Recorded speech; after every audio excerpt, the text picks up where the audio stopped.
can't use this camera and this lens because I don't have a mic. When I filmed up here before, I had this camera on this big lens and a mic. So I'm going to have to switch cameras, but I thought I'd give you this view of this lens anyway.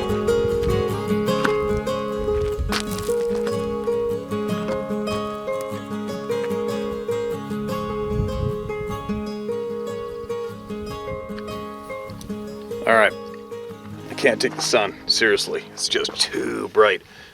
So I'm going to let the camera rip on the tripod, and I'm going to hide in this shade behind the open door of my truck so I can read this clearly. Alright, same view, you're just not going to see my ugly mug while I'm talking. Now listen to this. This email is titled, Keep Place Secret. Hello Steve, been watching your videos from the start. I'm 34 and a Special Operations Combat veteran with multiple deployments. I'm a commercial diver and a cancer survivor. I'm a father of 5 and a wrestling coach. In addition to all that, I live in the middle of nowhere in a place called Springdale, Washington. I spend over 100 days a year in the woods because it started a veterans and first responders retreat that's free with shooting ranges and hunting and fishing opportunities to give back to others. We had 33 people this year hunting and over half tagged out. If you or others would like to know more about it, I am at Team Rough Road Ranch on Instagram. I follow you there too. Okay, man, that's great news. My story takes place on a mountain called Jasper Mountain, located 3 miles from the Canadian border. It's locally known as Boulder Creek in the Colville National Forest. I've been traveling to Jasper Mountain to hunt since 2009. My logging friends that showed me the area always told me to never go down certain roads by myself behind this one gate.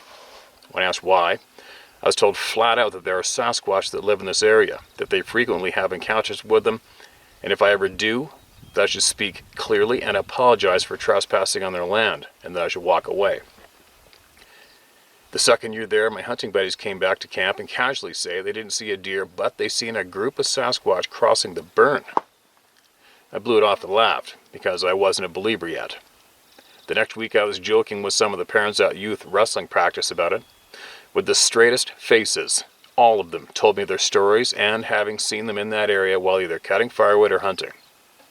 The 5th year hunting there, I'm up there hunting behind the gate on a logging road and I hear people talking, or so I thought. I call out, "Are you okay? Do you need help?" No response. So I thought, okay, this can't be real. Like an idiot, I let out an enormous whoop. The voices stopped, and then I got a growl back. I promptly left. Funny though, I shot a bear on my way out that year. So I chalked it up to nothing more than something natural that happened. Maybe a wolf. Funny how the human brain will try to save your sanity like that. Fast forward to September 18th, 2019. My oldest son turned 8, and he wanted to go bear hunting with me for his birthday. So we both got loaded up in our lifted expedition. We took the 3rd row seat out and laid down the back seats. We loaded up the air mattress and sleeping bags and things to cook with, as well as a few guns to shoot and hunt with. This next part is important to my story. The trailer I towed my Honda Big Red 200 3-wheeler with is a heavy-duty boat trailer, and I turned into a flatbed with a spot for a large cooler and chainsaw and axe. The trailer doesn't even squat with the 3-wheeler on it, and loaded it down with gear. On the way up, I asked my son what he wanted for his birthday dinner, and he says chicken strips and potato wedges from the place I always stop at when I go hunting. I always get chicken and potato wedges there because I'm going to burn them up hunting. I thought, wow, he's becoming a little man. I decided to give him his birthday presents. One was a Rossi break-action 410 shotgun with interchangeable 22 long rifle barrel. The other was a nice tablet to watch movies and games on before bed, since there's no cell phone service for 30 miles. We make our way to Jasper Mountain to bear hunt, because the huckleberries were still hanging around. When we pull up to where we usually camp, there are 2 biologists in a panic, packing up to leave. I asked what was wrong and if everything was okay, and they both said yes and left. So I pull up, nose into this gate that leads to the backside of Jasper Mountain. On my driver's side, there's a steep hill that goes up 800 yards to an old burn. I can touch the hillside when I step out. The road is big enough for 2 vehicles, Then it's a really wet draw. We get out, stretch, and offload the three-wheeler. We get our kitchen area set up on the front passenger side of the trailer. There's a milk crate, a single burner Coleman stove, and a camping pan that you have to squeeze the handle to fold it into the pan. We then go out scouting and locate 2 bears, but I didn't want to be in the woods so black to can't see your hand in front of your face with an 8-year-old, so we passed. We get back to camp, heat up the chicken and potato wedges. The next day we go out, and about 2:30 in the afternoon we drop a nice bear. I get it loaded up and take it to camp. My son says, "Dad, let's stay another night and have bear meat, some leftover potato wedges fried in bacon grease." I thought, oh great, we only brought 1 roll of toilet paper. So I started cooking. I made dinner, bear backstrap, 1 pound of bacon, and potato wedges. Then secured the bear meat and hide and did one last pass around the truck before getting in the truck to relax and watch movies with my son on his new tablet. And this is where it gets crazy. The three-wheeler isn't on the trailer. We are next to a hillside in the wilderness, no cell service, so dark you can't see your hand. I look over and make sure the doors are locked. I make sure my Mossberg 512 gauge shotgun with slug barrel is loaded. I make sure my huge spotlight is within reach by muscle memory. I look over, my son's snoring. I look at my watch and it's 10 p.m. I just close my eyes and I hear footsteps that are getting closer. Immediately I think Sasquatch, but I rationalize it and say, no way, it's a moose or something. And then I hear the three-wheeler slide. Then the truck attached to the trailer starts bouncing. I'm thinking, okay, now this is weird. But bears will do that. I grab the light because it's so dark. The light would only reflect back into the truck like a mirror. I grab my slug shotgun, but a peace came over me. Maybe from combat experience or having been in high-risk situations, I decided to just go to sleep. Oh my God, that's so bizarre. If it meant us harm, it would have had us. So I fall asleep and wake up in the morning. My son says, "Dad, did you see that last night?" "No, but I felt something." My son says, "Me too. But when it stopped shaking the truck, I woke up and looked over and something huge was looking in our truck window, face on the glass. I just crawled under the blankets." I look outside and the three-wheeler was pushed 150 yards down the road. The pan with the bacon grease that was sitting on a milk crate and on a burner with our dirty forks in it, full of bacon grease, was on the far driver's side corner of that trailer dishwasher, clean. Handle that has to be squeezed was folded in. The forks were next to the milk crate. The burner still in the milk crate. Nothing without thumbs could do that. I looked for tracks and didn't see anything. We packed up everything and drove home after shooting a little. 3 weeks later, my friend's son was on the hillside above where I parked, and he came running back to a big hunting camp crying, saying he watched something enormous walk about 100 yards in front of him. He's 16. When he told us all, we chuckled and said, "We know. Now you do too." This year I had a veteran fly in from Ohio to bear hunt with me. We got to Jasper Mountain and we were both loading our guns to go hunt. He says, "Do you hear that?" I said, "I don't hear anything. I feel like I'm being watched." Then I chuckled and I said, really loud, "We mean you no harm. We are here to hunt bear." The guy looks at me all crazy. A minute later the forest comes back to life and the feeling went away. He asks, "What was that?" I said, "Do you notice a difference now?" And he said, "Yes." I asked, "Do you believe in Sasquatch?" He said, "No." I said, "Well, he just had an encounter with one." We got his bear a few hours later. Sorry for being long-winded. You can use my name if you want, Chris Cooper. P.S. If you want to know more about information about the Veterans and First Responders Retreat, feel free to ask. I always point people to our app. Thank you, and attached are a few photos from there. And unfortunately, I don't have any photos saved with this email in my folders. But thanks for that email, Chris. I absolutely appreciate it. And I wonder how your boy's making out since he's seen that face in the window. I'd be surprised if he didn't go anymore. I'm surprised you do, because most people don't when it's that thick with activity. I wonder how many people around that community are watching the channel. And I wonder how many people in the community would be interested in sharing their knowledge with us. I'd love that myself. But anyway, maybe we're gonna switch up the view for you guys, all right? I'm gonna put you guys up to the timber edge for me. Not for me, but put you up that timber edge, and we're going to watch this way for a bit, all right?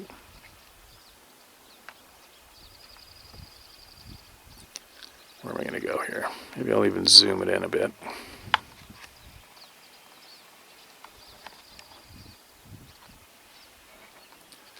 All right, there you go. Watch that while I rattle off another one here, all right? Hello, Steve and the Howtohunt family.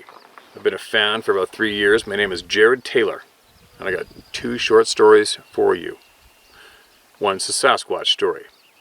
So an indigenous friend of mine used to ride his quad every weekend at this abandoned gravel pit in between Agassiz and Hope. That's in British Columbia, you guys, Fraser River, not far from Harrison. I believe the area is called Seabird Island. They would quad there every weekend all day long for hours, having the best time as a youth, just loving life. That all changed one day. He said he had this odd feeling, like something wasn't right, telling him to just stay home. As he was unloading the quad, they carried on anyways. Flying down this gravel road with his cousin holding onto his waist, they were doubling in 5th gear, and all of a sudden a giant, hair-covered beast about 10 feet tall walked out directly in front of them.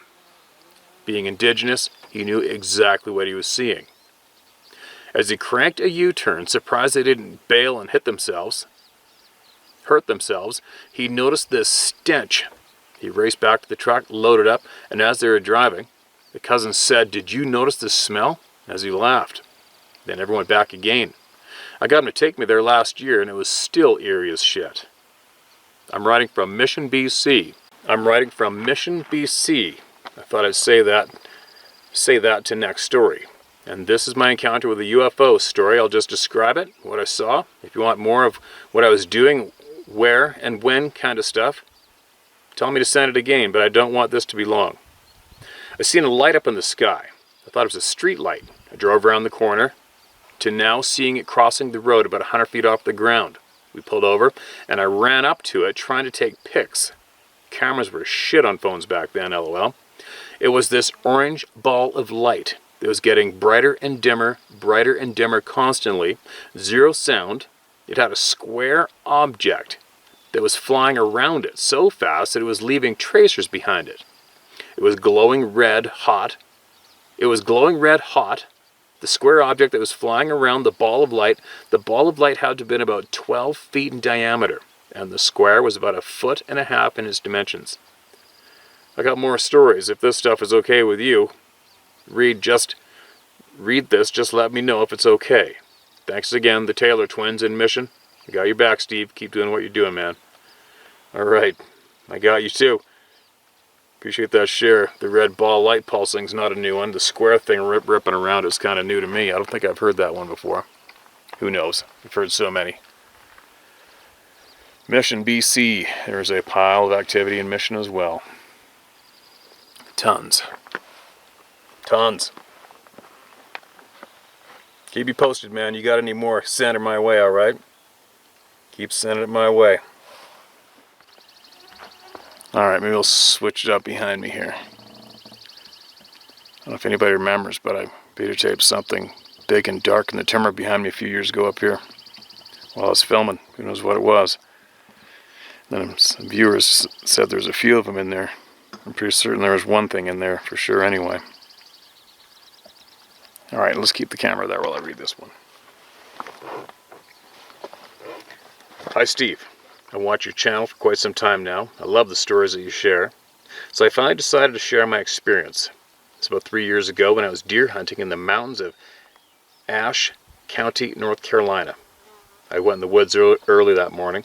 Around 5 a.m. I was climbing up the tree with my climbing stand when all of a sudden something made this loud woofing sound from behind me. It did this twice, and then the woods became completely silent. Needless to say, I froze in my tracks, and all I could think about was that I was only 10 to 15 feet off the ground, and I didn't know what the heck had just made this noise. So I had my flashlight in my hand, and I slowly turned around, turned on the light, and there was nothing there. No sound of anything running or walking away. I quickly finished climbing up the tree to about 35 feet off the ground, where I sat waiting and listening until daylight. but there was only complete silence. I wrote it off as being a bear at first, but there was something inside me that told me it wasn't a bear. I stopped hunting that spot because I started having a feeling of being watched every time I went there. And this year I decided to go back and do some scouting before a season, and I found a footprint in the mud that was about 15 or 16 inches long that looked like a barefoot human track. It sent chills up my back, and I decided not to go back there again. You can use my name if you like. I've discussed this with some of my friends and was surprised to find out that some of them have had similar experiences, but were afraid to tell anyone. Thanks for the support, John Church. Okay, man, thanks for the email. Send this video to your friends, all right? So that they know. So that they know they aren't alone, and this is true fact, what's going down in the woods, and nobody's making this shit up. Thanks again, man. Okay, I think we'll better go back to the stunning view. Right? Let's see here. There we go.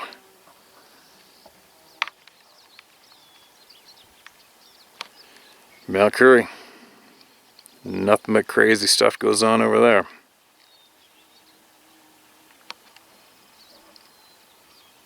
There we go. What do we got next here? Hi Steve, I forgot to say in my last email that it was 1974 and I was 14. Thanks again. I watch when I can. I like what you're doing. Thanks, Wes. Alright, and here's the email. Hi Steve, this is Wes. I need to rewrite this story. I did a poor job last time. I'll get it right now. We're in the Okanagan National Forest, 100 miles from anyone. We're hunting for deer and a good area to hunt later. So anyway, we are in the middle of nowhere.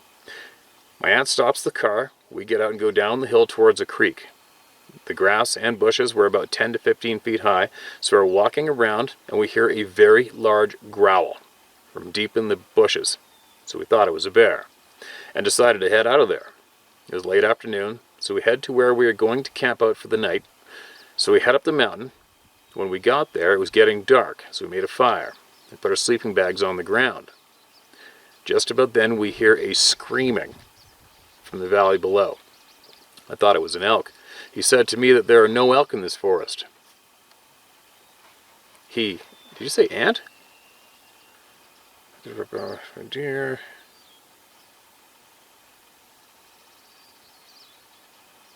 Alright, sorry. Cousin. Okay, hold on a minute. He said to me there are no elk in this forest. Then I was confused what that screaming was. It sounds to be getting closer. I said to my cousin. He said he thought maybe a grizzly. Then the screaming kept getting closer. We're 3,000 feet from the valley below. It took half an hour to get to us, screaming all the way. It sounded like a D6 cat coming up from the valley below. We had two 30-06s and 2 boxes of shells. One was an automatic, one was a bolt action with a clip. Anyways, it was, to me, unreal. It was ripping out trees and smashing them into other trees. It was so loud. We looked at each other. It was too close to run at that point. The fire was 10 feet high, so we could see it. We unloaded everything we had in the rifles. We stopped and just listened, looking at each other. Nothing. We sat up all night and listened. Hours were like minutes. Then the sun came up. My aunt was yelling, "Fire." No, it was just the sun coming up. We were too scared to go look. To this day, we don't talk about it. I tried to get him to go back. He said no, because there's no... We said because where there's one, there's more. Anyway, I want to go back and see. The government knows. The government knows. If I would have known, it could have been different. Maybe this year when the snow clears. This is my truth, so help me God. Alright, that was a little bit confusing and lacking in some detail with what might have went down. So what I think you're getting at is this thing came rushing to the edge of your camp and you saw it from your 10-foot flames, your big fire, and you unloaded on it. So, if you can write me back, us back, what did you see? What did you see? And what did you shoot? What did you aim at? And what happened when you were shooting? You know what I mean? There's some details there that are possibly should be quite important to add into your email, but we all are not the best at relaying experiences when it comes to text and typing and emailing, right? I know I'm not. So if you can, send us back some more details of what happened, all right? Because that sounds frickin' alarming. Very alarming.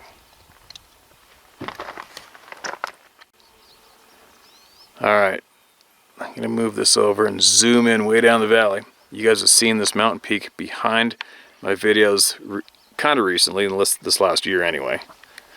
Now, that is that Black Tusk Mountain. You guys have seen this one before. Oops, alright. There. Oh, maybe we'll back it up a little bit. There's a view right there. That's Whistler Ski Mountain is right. Where's my finger? Oops, sorry. Right there. That's Whistler yeah, it's Whistler right there. Now, what do we got? Still, hello Steve, I enjoy your channel. I've been listening to your channel for quite a while now. I'll get straight to the point. I've had a ton of strange experiences of the supernatural in my and my family's life growing up. I have an open mind, and when I started to experience some stuff around the house where I live, I knew it was not your normal critter out in the woods. I live in the woods of Middle Tennessee. The woods are very thick here. I've been outdoors all my life, not hunting, but doing other things. It all started with me back in 2008 or so, when I would smell a very strong odor as I would walk to my little creek and back for exercise. The odor was something I was never able to pinpoint, but it would be very strong and linger in the air a bit. Then it would go away. It would happen again in a different area. I often thought it was some kind of a weird fungus growing, but I could never pinpoint. This would happen every spring and continue until late summer and early fall. During the same time frame, I would hear what sounded like someone walking in the woods late at night. It was on my neighbor's land behind our home. The woods are so dense, I would not see any flashlight accompanying these footsteps out in the woods where the sound was coming from. I thought to myself, how in the world is someone walking through that stuff without a flashlight? This would be 1 a.m. at night on weekends when I would stay up late. A few weeks later, the same thing happened. Large bipedal footsteps, but this time it sounded much closer and on my land. So I walked real quiet-like as I went to the back fence near the edge of my property, and then I hollered out as loud as I could, "Hey!" And whatever it was just stopped for about 5 seconds and started walking away again, deeper into the woods. I have a pretty deep voice and I can holler out pretty loud. If that was a person, to me, someone would have shouted something out like, "Hey, don't shoot," or "Hey, it's me, your neighbor, just walking," or whatever. But nothing was said at all. It gave me the chills, actually, and I went back inside of my house. I found that very strange. Then on Memorial Day 2010, I scared something off that sounded as if it was trying to break a tree limb or something. I was working on my HVAC and I heard what sounded like a tree fixing to fall. The noise was of wood cracking and snapping, but nothing was happening. I turned around and I said, "Is that tree going to fall or what?" And then I hear something land or jump down. It went boom and took off. Something very large, and I only get a glimpse of black through the brush and bushes as this thing took off through the woods very fast, going down toward the little creek that borders our land. When this thing was running through the woods, it sounded like a 60-mile-per-hour bulldozer running bipedal. There was brush swaying, limbs cracking, and branches busting and snapping, all the while as this thing was huffing and grunting as it was running deeper and deeper into the woods. I was shocked and I did not know what to think. I sat there for about 20 minutes dumbfounded at what just happened. About a week later, 11 p.m. at night, I was surfing the internet. My dog started to bark and would not shut up. I would open the door and holler out for him to shut up, and he would stop, and I would go back in. We have a fenced-in backyard that my dog, which is an English pointer, would stay in. He continued to bark, and I finally opened the door and turned on the floodlights. He was at the back of the fence, standing and looking up while barking and wagging his tail. Right when I turned on the lights, Two tree limbs, which were about 7 foot off the ground, swung back together like they were being held apart, as if something was trying to get a better look right where my dog was standing. I was kind of bewildered at that, and I decided to grab the dog leash and bring him inside of the house. As I was walking back out to get my dog, he was down in the area of where this thing ran off from me while I was working on my HVAC a week earlier, although my dog was still inside the fence. As I got closer to him, I'm overwhelmed with that weird odor I've always got a whiff of. This time it was so strong, I started to dry heave and my eyes were watering. I knew then it was a Sasquatch from the descriptions of what has happened to others I read about. To me, the odor was like the strongest animal musk you ever encountered, mixed with wet dog and stale, dirty, stagnant swamp water. Is the only way I can describe it. It scared the hell out of me at first. However, over time, I came to learn more about it, and then by my own research. I've had a ton of experiences. I could write a book on the things that have happened to me and to people I know around the area I live in. I'll sum it up with this. These things are out there, and they have been here a long time. I have had the feeling of being watched a lot, the foul odor, and also the tree knocking before I knew what was causing it. I always thought these things lived up in the Pacific Northwest or Canada and was not elsewhere in the USA. I've learned a lot about them in the past 10 years now. If they wanted to get me or harm me, or my wife or our pets, or the pets that I own, in any way they could have done so many times, but they have not.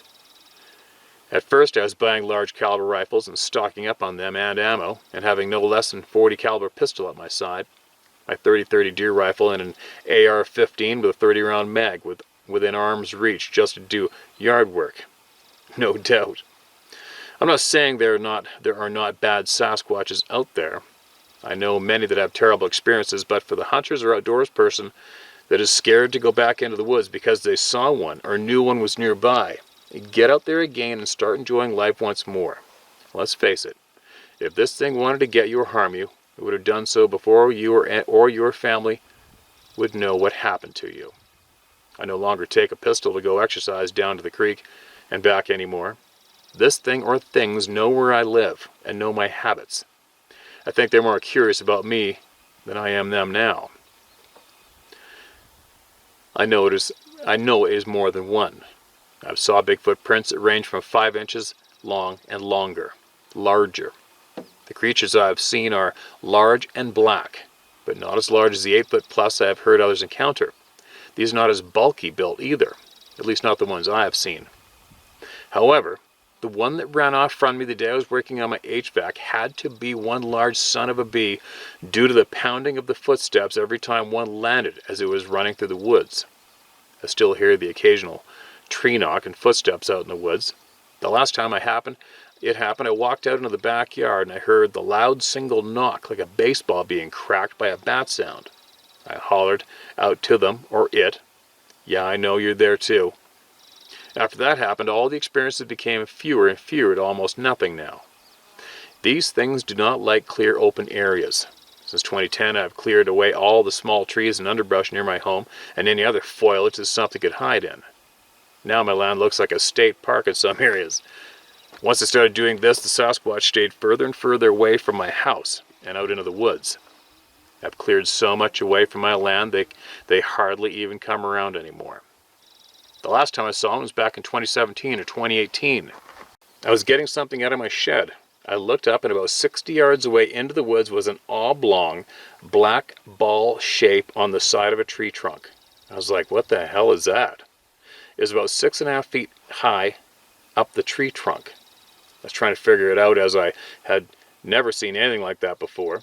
So I started walking toward it, and that's when I started to see detail.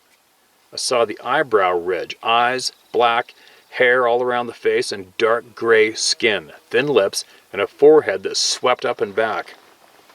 I was looking into the face of a Sasquatch as it was peering around the side of a tree at me. It reminded me a little of how a silverback gorilla looks in the face, but not as ape-like. Once I got close enough to see all that detail, I stopped in my tracks. Part of me wanted to continue walking toward it and get a real good look at the thing.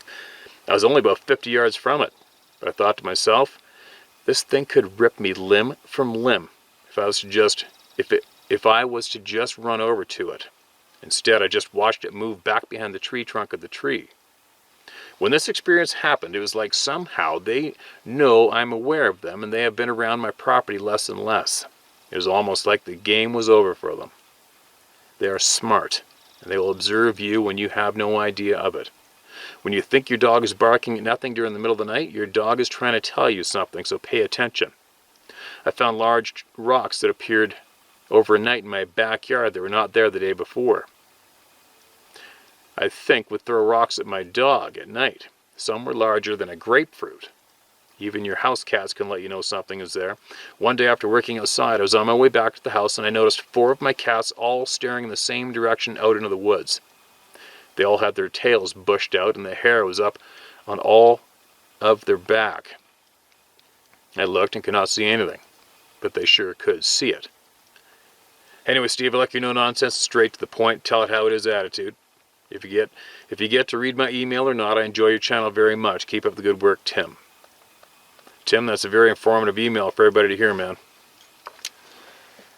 Because I'm pretty sure there's going to be a good handful of people out there, without a doubt, going through the same thing you're going through, and they're probably not talking about it, but they're watching and listening, looking for knowledge, right? So, we appreciate you sending that in. And I've heard about that, cutting back the timber, flattening it out, cleaning up the cover and the bottom. I've heard that's pretty effective. Very effective. But then we hear about, I get the scientists telling me that there's sightings in the prairies where there's no cover, inside the security barriers at the missile sites, the nuclear power sites. Kind of weird. But anyway, I'm going to zoom in on a shadow up there. I'm pretty sure it's a shadow from a log, but it sure looks like somebody's sitting against a log to me from here. Let's see. I'll put money on it's a shadow. Over here. Where is it? Where am I looking?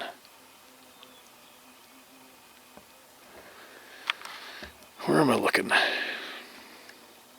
Oh no, over here. Yeah, right dead center in the screen. Doesn't that look like somebody kicked back, relaxed? But it's not. That's going to be a shadow from that log. Let's have a look.